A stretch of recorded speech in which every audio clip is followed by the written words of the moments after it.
thank you to the organizers for allowing me to give this presentation.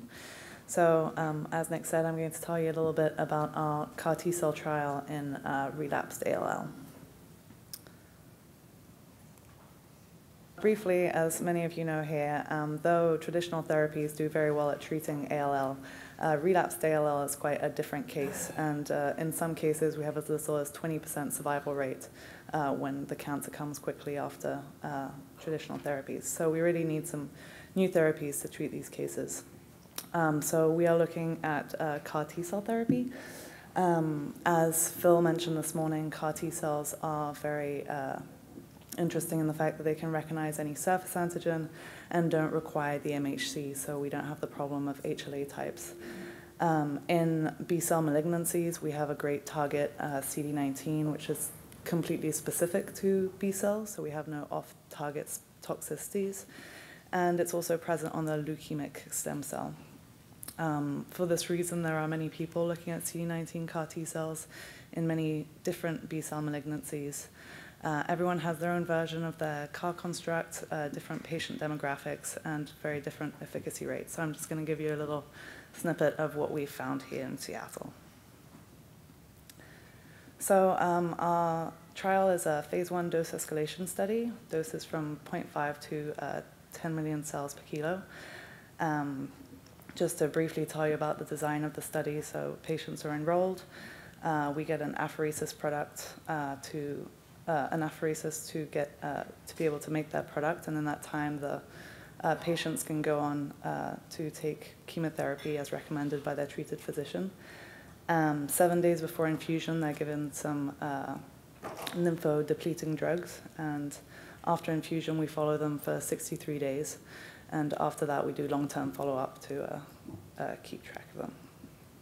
And so the cohort of studies, we're particularly interested in trying to understand what makes a successful CAR therapy in terms of the T cells. So can we find a difference in the phenotype of the cells at apheresis that can determine whether this will be a successful therapy or not? Is there something in the function of the cells that you infuse? Or is there a way we can determine how long these cells need to persist to have a long-lasting result? So very briefly, our construct is a second-generation CAR. So we have a 4-1BB stimulation, co-stimulated, co-stim molecule there.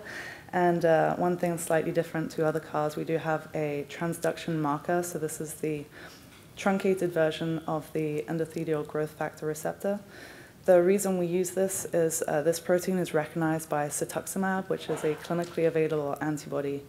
And so we can use this antibody to detect cells by flow cytometry, so we can detect them and use them as a marker of transduction. We can track the cells in vivo. We can enrich transduced cells by using magnetic bead separation.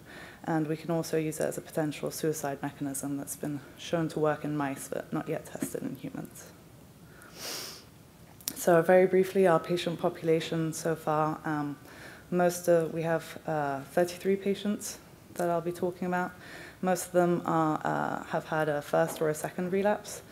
About a third of them have not yet had a transplant, 2/3 have.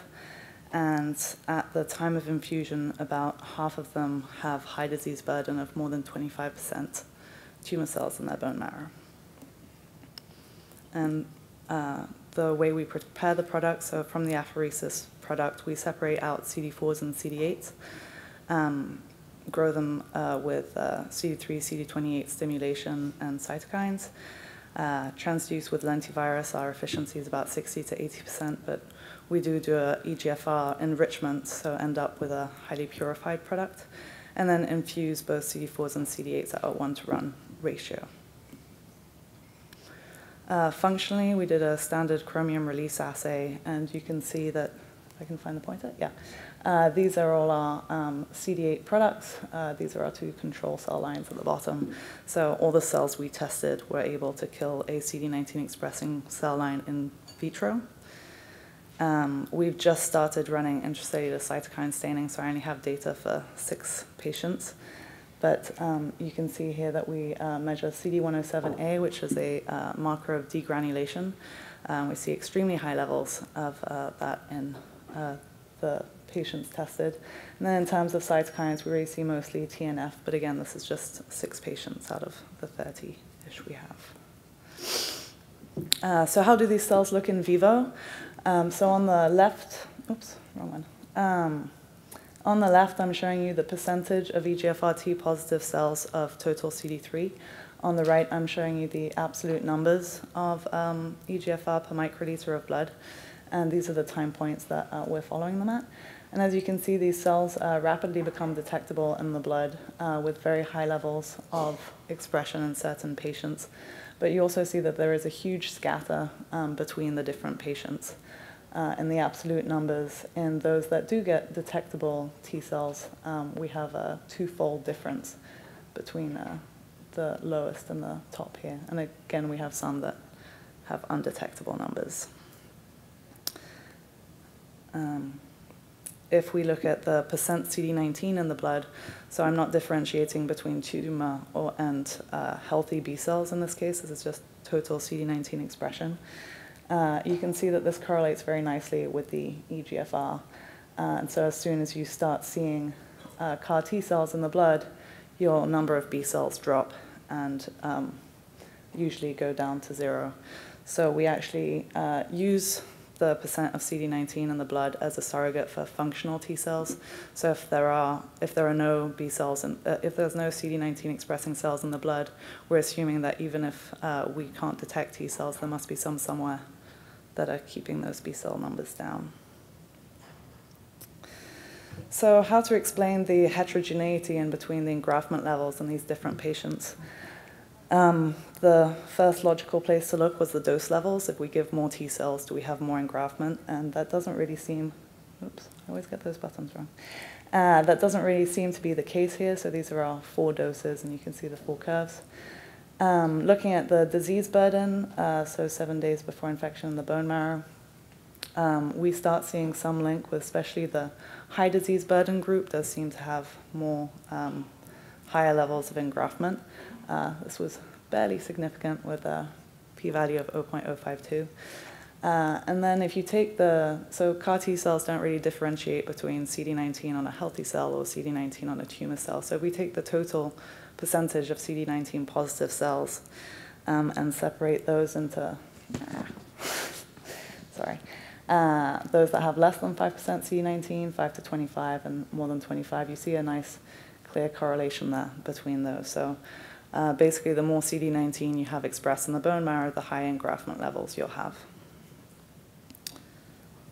Okay, we see the similar patterns in CD4s and CD8. So this is the percentage of CD8 positive CAR T cells of total T cells, and this is the percent of CD4. So you can see that there's a lot more CD8s around than CD4s, but we again see this pattern of the more CD19 you find, the more EGFR positive cells.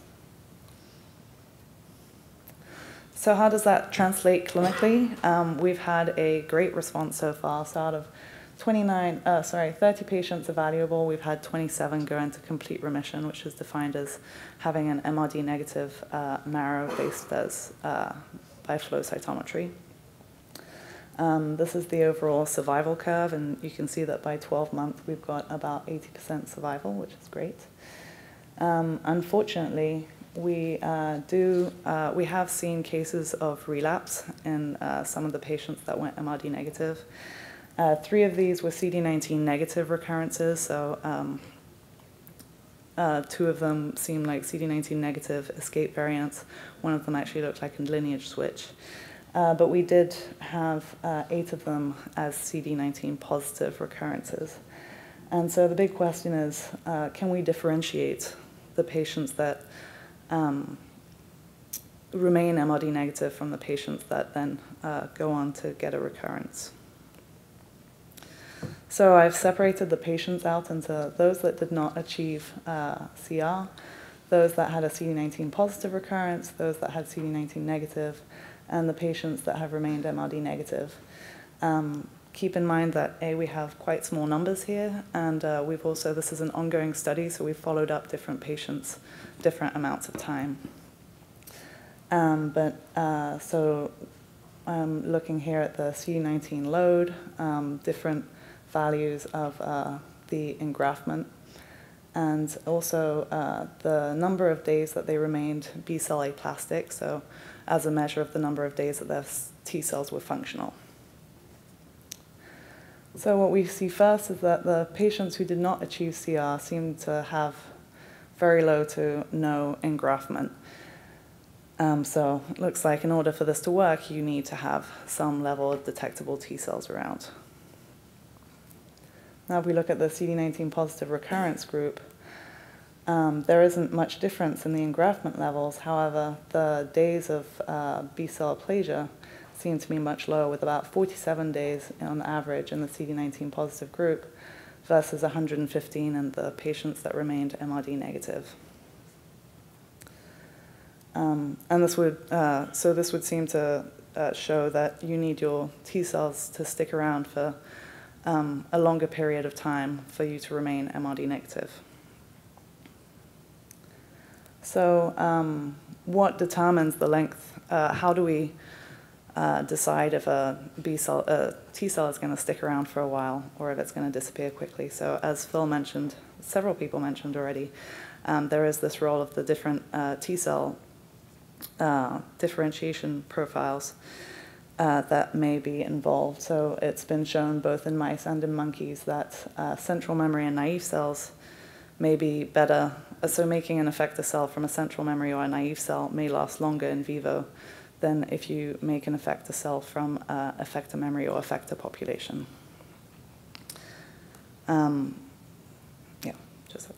So furthermore, there's the role of exhaustion. So in a lot of cancers, including leukemia, we see high levels of exhaustion markers on T cells, such as PD-1. And you know, if you have high expressions of PD-1, does this mean that the cells that we make from this sample is not going to be any good? I do want to note that there are several papers now that have linked exhaustion markers to the differentiation profile of the cell. So having high levels of PD-1 may not point to exhaustion, but more just to the fact that you have more effector memories and effector cells in that sample. So this is looking at the starting product, so the cells from the apheresis bag. And so just looking at CD45RA and CD62L, we can separate our cells into naive central memory and effector memory. And you can see we have a huge range depending on our patients. But so if we look at the effector memories down here, we have some patients with very low levels and then some with about 40% effector memory cells. But the interesting thing was when we correlated, when we looked at the percentage of effector memory cells from the apheresis product, this actually negatively correlated with the time of B-cell aplasia. So the more effector memory cells you had in your starting product, the least likely your cells were going to stick around for. Looking at PD-1, we saw a similar picture. Again, so our PD-1 positive cells were highly variable depending on the patients, pretty much from 10% of your cells to about 90% of your cells, depending on the patient. And again, we did see a negative correlation between B-cell aplasia and PD-1 expression. So highlighting that, and these two things could be linked in the fact that effector memory cells, if you have high levels of effector memory cells and PD-1 positive cells, your product is most likely not going to last very long in vivo. So in conclusion, we've seen some very promising therapeutic effects with this trial so far. And we haven't analyzed many patients, but there's still a lot to do. But in first impressions, we have found that CAR T cell expansion is dependent on antigen load.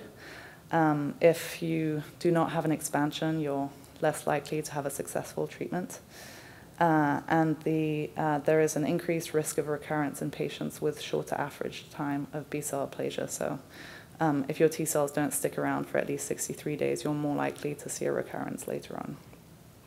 And finally, B-cell aplasia length may be influenced by the starting product and effector memory cells and PD-1 positive cells seem to lead to a product that is that doesn't last as long in vivo.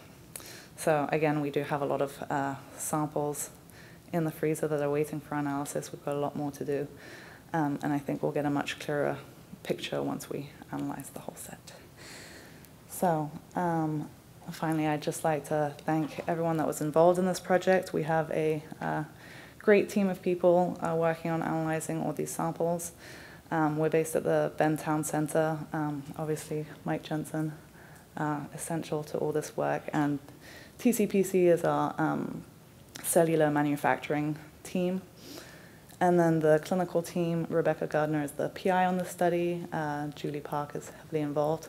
The immunotherapy team and the RLS team at the hospital. And then Asaf, not technically at the hospital, but he's a statistician that did a lot of these analyses. And finally, the funders that were all involved in this work. Thank you very much.